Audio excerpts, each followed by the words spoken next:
Hello दोस्तों, नमस्कार। स्वागत है आप लोगों का आपके अपने ही यूट्यूब चैनल पर। दोस्तों, आज हम फिर से एक बार हिंदी से संबंधित टॉप 50 क्वेश्चंस लेकर आए हैं। अगर आप लोग भी कोई भी एग्जाम की तैयारी कर रहे हो जिसमें हिंदी से संबंधित क्वेश्चंस पूछे जाते हैं तो ये वीडियो आप लोगों के लिए बहुत ही महत्वपूर्ण होने वाली है। तो इस वीडियो को शुरू से लेकर लास्ट तक ज़रूर देखिएगा। तो चलिए शुरू करते हैं। आपका पहला प्रश्न हो जाएगा कि अंबर शब्द का एक अर्थ आकाश है, तो दूसरा अर्थ क्या हो जाएगा? तो अंबर का एक अर्थ होता है आकाश, दूसरा अर्थ क्या हो जाएगा दोस्त? याद रखिएगा, वस्त्र।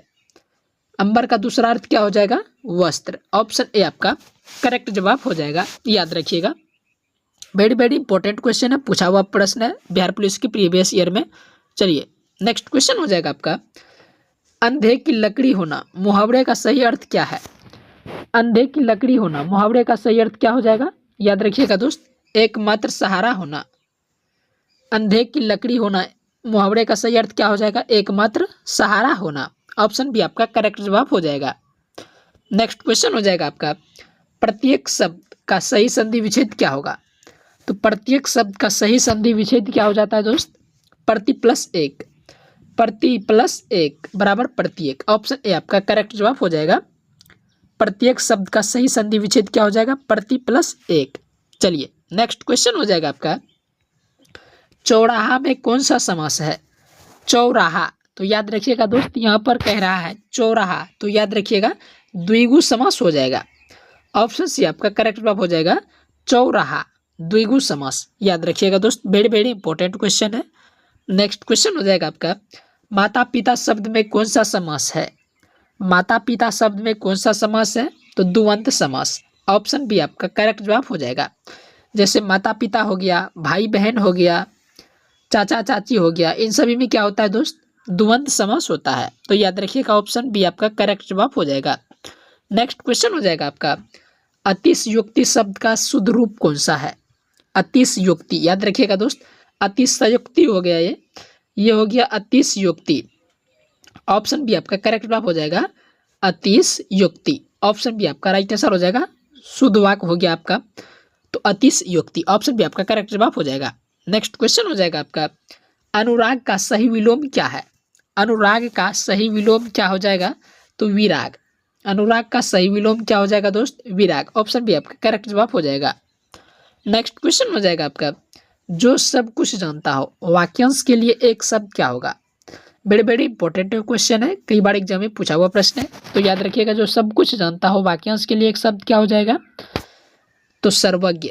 जो सब कुछ जानता हो सर्वज्ञ। ऑप्शन बी आपका करेक्ट जवाब हो जाएगा, याद रखिएगा दोस्त। नेक्स्ट क्वेश्चन हो जाएगा आपका, सूर्य शब्द का पर्यायवाची इनमें से कौन सा नहीं है? सूर्य शब्द का पर्यायवाची इनमें से कौन सा नहीं है? तो याद रखिएगा, सूर्य का शब्द का पर्यायवाची होता है दिनकर, भास्कर, रवि, ये सभी सूर्य का पर्यायवाची होता है, जबकि साकांश सूर्य का पर्यायवाची नहीं है दोस्त। ऑप्शन डी आपका करेक्ट जवाब हो जाएगा, याद रखिएगा। चलिए नेक्स्ट क्वेश्चन हो जाएगा आपका, कमल का पर्यायवाची शब्द क्या है? कमल का पर्यायवाची शब्द क्या हो जाएगा दोस्त? नीरज। कमल का पर्यायवाची शब्द क्या हो जाएगा दोस्त? नीरज। ऑप्शन ए आपका करेक्ट जवाब हो जाएगा, याद रखिएगा। चलिए नेक्स्ट क्वेश्चन हो जाएगा आपका, उज्ज्वल का सही वर्तनी पहचानिए। तो उज्ज्वल का सही वर्तनी यहाँ पे बोल रहा है पहचानने के लिए, तो याद रखिएगा दोस्त, उज्ज्वल का सही वर्तनी होता है उ जो जो सुंजू लो। तो याद रखिएगा उज्ज्वल, ये कौन सा ऑप्शन में है? तो ऑप्शन नंबर बी में। ऑप्शन बी आपका करेक्ट जवाब हो जाएगा। उज्ज्वल का सही वर्तनी क्या हो जाएगा दोस्त? Option number B. याद रखिएगा, वेरी वेरी इंपॉर्टेंट क्वेश्चन है, कई बार एग्जाम में पूछा हुआ प्रश्न है। चलिए नेक्स्ट क्वेश्चन हो जाएगा, सज्जन का संधि विच्छेद क्या होगा?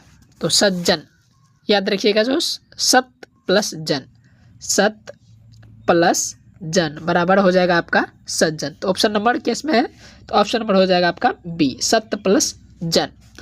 ऑप्शन नंबर बी आपका करेक्ट जवाब हो जाएगा, याद रखिएगा। नेक्स्ट क्वेश्चन हो जाएगा आपका, आज जन्म शब्द में कौन सा समास है? आज जन्म, तो याद रखिएगा दोस्त, आज जन्म में हो जाएगा अव्ययी भव समास। अव्ययी भव समास आज जन्म में हो जाएगा, याद रखिएगा। चलिए नेक्स्ट क्वेश्चन हो जाएगा आपका, हाथ कंगना को आरुषि क्या लोकोक्ति का सही अर्थ क्या है? तो ये भी कई बार एग्जाम में पूछा हुआ प्रश्न है कि हाथ कंगना को आरसी क्या। तो याद रखिएगा दोस्त, इसका करेक्ट जवाब हो जाएगा, प्रत्यक्ष को प्रमाण की आवश्यकता नहीं होती है। हथ कंगन तो आरसी क्या, इसका सही लोकोक्ति का अर्थ हो जाएगा प्रत्यक्ष को प्रमाण की आवश्यकता नहीं होती है। ऑप्शन बी आपका करेक्ट जवाब हो जाएगा। नेक्स्ट क्वेश्चन हो जाएगा आपका कनक कनकते सो गुनी मादकता अधिकाय में कौन सा अलंकार है। ये भी बिहार डीएलएड में पूछा हुआ प्रश्न है दोस्त, वेरी वेरी इंपॉर्टेंट क्वेश्चन है, कई बार रिपीट हो चुका है। कनक कनकते सो गुनी मादक दाता अधिकाय में कौन सा अलंकार है, तो याद रखिएगा इसका करेक्ट जवाब हो जाएगा यमक अलंकार। ऑप्शन बी आपका वेरी वेरी इंपॉर्टेंट क्वेश्चन है, यमक अलंकार।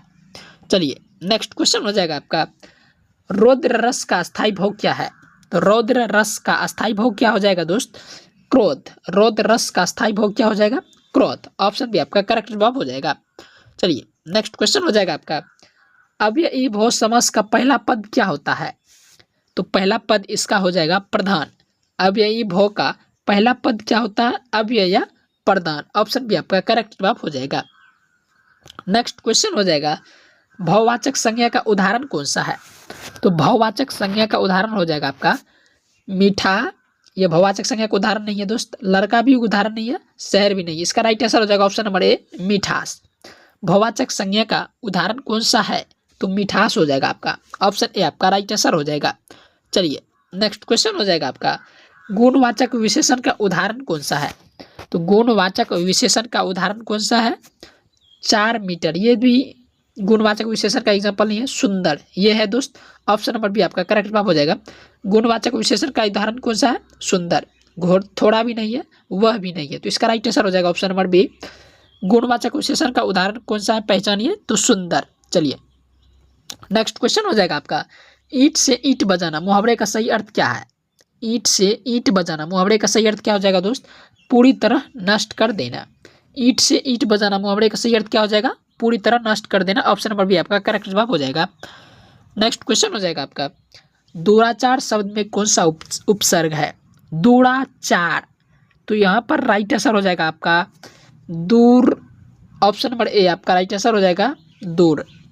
चलिए नेक्स्ट क्वेश्चन हो जाएगा आपका मिठास शब्द में प्रत्यय कौन सा है, तो मिठास शब्द में प्रत्युक्त प्रत्यय कौन सा है, मिठास, आस। इसका राइट आंसर हो जाएगा दोस्त option number A. Option number A इसका राइट आंसर हो जाएगा आस। मिठास में कौन सा प्रत्यय है, आस। ऑप्शन नंबर ए आपका करेक्ट जवाब हो जाएगा। चलिए नेक्स्ट क्वेश्चन हो जाएगा आपका उत्कर्ष का विलोम शब्द क्या होगा, उत्कर्ष का विलोम क्या हो जाएगा दोस्त, याद रखिएगा अपकर्ष। उत्कर्ष का विलोम क्या हो जाएगा, अपकर्ष। ऑप्शन नंबर ए आपका करेक्ट जवाब हो जाएगा। चलिए नेक्स्ट क्वेश्चन हो जाएगा आपका वाक्य के मुख्य कितने अंग होते हैं, वाक्य के मुख्य कितने अंग होते हैं दोस्त, याद रखिएगा 2 अंग होते हैं। एक हो गया आपको उद्देश्य और दूसरा हो गया आपको विधेय। तो ऑप्शन नंबर ए आपका करेक्ट जवाब हो जाएगा। वाक्य के मुख्य कितने अंग होते हैं, 2 अंग, एक उद्देश्य और दूसरा विधेय, याद रखिएगा।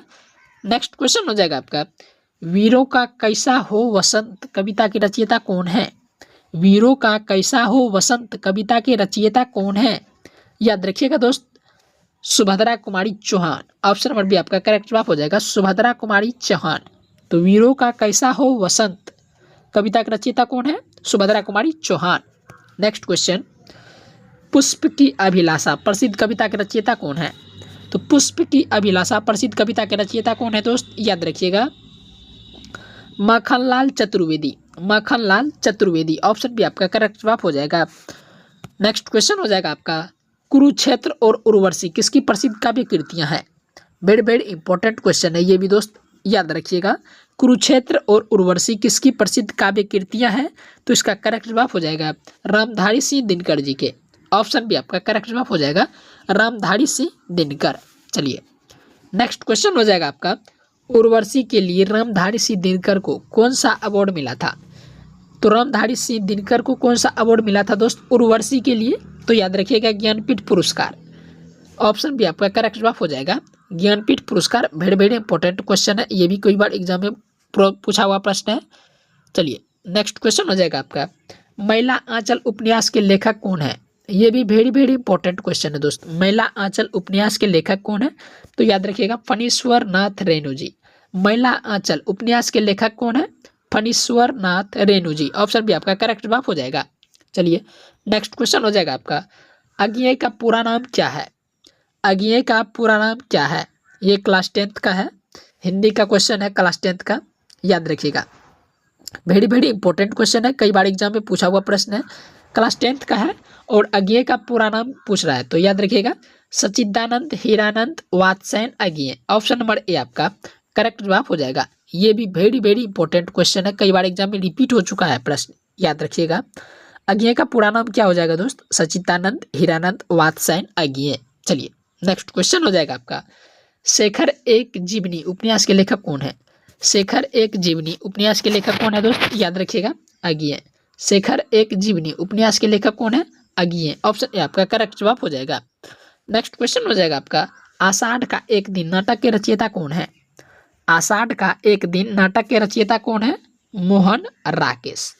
आषाढ़ का एक दिन नाटक के रचयिता कौन है? मोहन राकेश। ऑप्शन बी आपका करेक्ट जवाब हो जाएगा।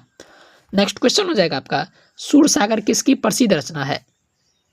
सूरसागर किसकी प्रसिद्ध रचना है दोस्त? सूरदास की। ऑप्शन बी आपका करेक्ट जवाब हो जाएगा। सूरसागर किसकी प्रसिद्ध रचना है? सूरदास की। नेक्स्ट क्वेश्चन हो जाएगा आपका, साकेत महाकाव्य के रचयिता कौन है? साकेत महाकाव्य की रचयिता कौन है दोस्त? याद रखिएगा मैथिली शरण गुप्त। साकेत महाकाव्य के रचयिता कौन है? मैथिली शरण गुप्त। ऑप्शन ए आपका करेक्ट जवाब हो जाएगा दोस्त, याद रखिएगा। चलिए नेक्स्ट क्वेश्चन हो जाएगा आपका, प्रकृति का सुकुमार कवि किसे कहा जाता है? तो प्रकृति का सुकुमार कवि किसे कहा जाता है? याद रखिएगा सुमित्रानंद पंत को। ऑप्शन बी आपका करेक्ट जवाब हो जाएगा। सुमित्रानंद पंत को प्रकृति का सुकुमार कवि कहा जाता है। वेरी वेरी इंपॉर्टेंट क्वेश्चन है, ये भी एग्जाम में कई बार रिपीट हो चुका है प्रश्न, याद रखिएगा दोस्त। एग्जाम की दृष्टि से बहुत मायने रखता है ये सभी क्वेश्चंस। अगर आप लोग वीडियो पर नए हैं तो चैनल को जरूर सब्सक्राइब कर लीजिएगा। मैं हिंदी से रिलेटेड महत्वपूर्ण क्वेश्चंस मैं आप लोगों के लिए लेकर आता रहूँगा। तो चलिए बढ़ते हैं नेक्स्ट क्वेश्चन की ओर। नेक्स्ट क्वेश्चन है आपका, पंच परमेश्वर और ईदगाह कहानियों के लेखक कौन है? तो याद रखिएगा दोस्त, पंच परमेश्वर और ईदगाह कहानियों के लेखक कौन हो जाएगा? तो इसका करेक्ट जवाब हो जाएगा option number B, Munshi Premchand. कौन हो जाएगा दोस्त? मुंशी प्रेमचंद पंच परमेश्वर और ईदगाह कहानियों के लेखक हैं। चलिए नेक्स्ट क्वेश्चन हो जाएगा आपका, तार सप्तक का संपादन किसने किया था? तो तार सप्तक का संपादन किसने किया था? तो याद रखिएगा इसका करेक्ट जवाब हो जाएगा अज्ञेय। तार सप्तक का संपादन किसने किया था दोस्त? अज्ञेय। ऑप्शन बी आपका करेक्ट जवाब हो जाएगा। वेरी वेरी इंपॉर्टेंट क्वेश्चन है, याद रखिएगा। नेक्स्ट क्वेश्चन हो जाएगा आपका, निराला किस कवि का उपनाम है? निराला किस कवि का उपनाम है? याद रखिएगा इसका करेक्ट जवाब हो जाएगा सूर्यकांत त्रिपाठी जी का। निराला किस कवि का उपनाम है? तो सूर्यकांत त्रिपाठी जी का। ऑप्शन बी आपका करेक्ट जवाब हो जाएगा। नेक्स्ट क्वेश्चन हो जाएगा आपका, रसखान मुख्य रूप से किस भगवान के भक्त थे? ये भी वेरी वेरी इंपॉर्टेंट क्वेश्चन है, कई बार एग्जाम में रिपीट हो चुका है। तो रसखान मुख्य रूप से किस भगवान के भक्त थे? तो श्री कृष्ण के। ऑप्शन बी आपका करेक्ट जवाब हो जाएगा दोस्त, श्री कृष्ण जी के। चलिए ऑप्शन बी आपका करेक्ट जवाब हो जाएगा। नेक्स्ट क्वेश्चन हो जाएगा आपका, परिमल और अनामिका काव्य संग्रह किसके हैं? तो परिमल और अनामिका काव्य संग्रह किसके हैं?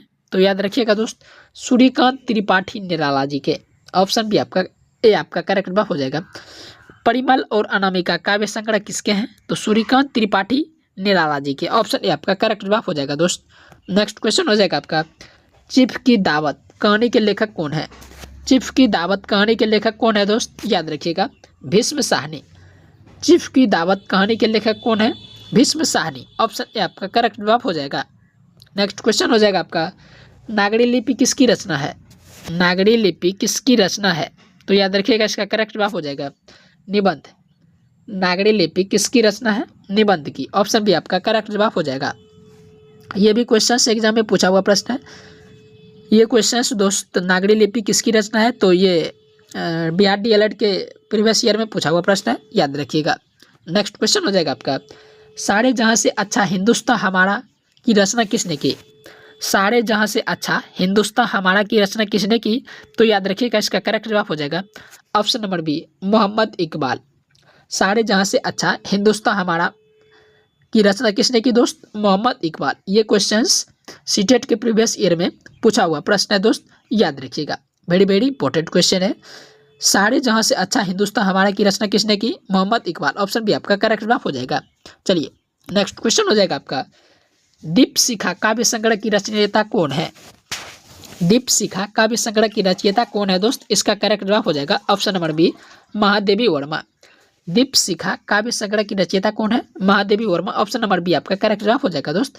ये भी क्वेश्चंस बिहार पुलिस के प्रीवियस ईयर में पूछा हुआ प्रश्न है, याद रखिएगा। चलिए नेक्स्ट क्वेश्चन हो जाएगा आपका, आधे अधूरे नाटक के रचयिता कौन है?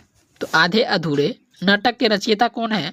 तो इसका करेक्ट जवाब हो जाएगा मोहन राकेश। आधे अधूरे नाटक के रचयिता कौन है? Mohan Rakesh. Option number A आपका करेक्ट जवाब हो जाएगा दोस्त। चलिए नेक्स्ट क्वेश्चन हो जाएगा आपका, अनाम दास का पोथा उपन्यास के लेखक कौन है? तो अनाम दास का पोथा उपन्यास के लेखक कौन है? तो याद रखिएगा इसका करेक्ट जवाब हो जाएगा हजारी प्रसाद द्विवेदी। अनाम दास का पोथा उपन्यास के लेखक कौन है? हजारी प्रसाद द्विवेदी। ऑप्शन ए आपका करेक्ट जवाब हो जाएगा। नेक्स्ट क्वेश्चन, तमस उपन्यास के लेखक कौन है? तमस उपन्यास के लेखक कौन है? तो याद रखिएगा भीष्म साहनी। तमस उपन्यास के लेखक कौन है दोस्त? Bhishma Sahni. Option number A आपका करेक्ट जवाब हो जाएगा। नेक्स्ट क्वेश्चन हो जाएगा आपका, झूठा सच उपन्यास के लेखक कौन है? झूठा सच उपन्यास के लेखक कौन है? याद रखिएगा यशपाल जी। झूठा सच उपन्यास के लेखक कौन है? यशपाल जी। ऑप्शन नंबर ए आपका करेक्ट जवाब हो जाएगा। नेक्स्ट क्वेश्चन हो जाएगा आपका, रामचरितमानस में कुल कितने कांड हैं?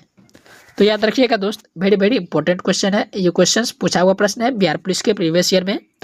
रामचरितमानस में कुल कितने कांड हैं? तो याद रखिएगा ऑप्शन नंबर सी 7 कांड। रामचरितमानस में कुल कितने कांड हैं? 7 कांड। ऑप्शन नंबर सी आपका करेक्ट जवाब हो जाएगा। नेक्स्ट क्वेश्चन हो जाएगा आपका, और आज का लास्ट क्वेश्चन है कि भारत भारती काव्य पुस्तक के रचयिता कौन है? तो भारत भारती काव्य पुस्तक के रचयिता कौन है दोस्त? याद रखिएगा Maithili Sharan Gupt. Option number A आपका करेक्ट जवाब हो जाएगा दोस्त। मैथिली शरण गुप्त भारत भारती काव्य पुस्तक के रचयिता है। दोस्तों आज हम टोटल 50 क्वेश्चंस लाए थे। इन 50 क्वेश्चंस में से कितने जवाब आप लोग सही दिए हैं कमेंट्स बॉक्स में ज़रूर बताइएगा। दोस्तों अगर यह वीडियो आपको पसंद आई हो तो वीडियो को ज़रूर लाइक करिएगा, और चैनल पर नए हैं तो चैनल को ज़रूर सब्सक्राइब कर लीजिएगा। अगर आप लोग कोई भी एग्ज़ाम की तैयारी कर रहे हैं, चाहे सीटेट हो, बिहार पुलिस हो, जिस भी एग्ज़ाम में हिंदी से रिलेटेड क्वेश्चंस पूछे जाते हैं, ये वीडियो आप लोगों के लिए बहुत ही महत्वपूर्ण रहता है। मैं इस चैनल पर आप लोगों के लिए हिंदी से संबंधित पल पल की अपडेट लेकर आऊँगा। प्रीवियस ईयर में जितने भी क्वेश्चंस पूछे गए हैं, चाहे बिहार पुलिस हो, सीटेट हो, अदर एग्जाम्स हो जिसमें हिंदी के क्वेश्चंस पूछे जाते हैं, सभी प्रीवियस ईयर क्वेश्चंस को मैं आप लोगों को बताने जाऊंगा। तो आप लोग चैनल को जरूर सब्सक्राइब कर लीजिएगा। मिलते हैं नेक्स्ट वीडियो के साथ में, तब तक के लिए जय हिंद, टेक केयर।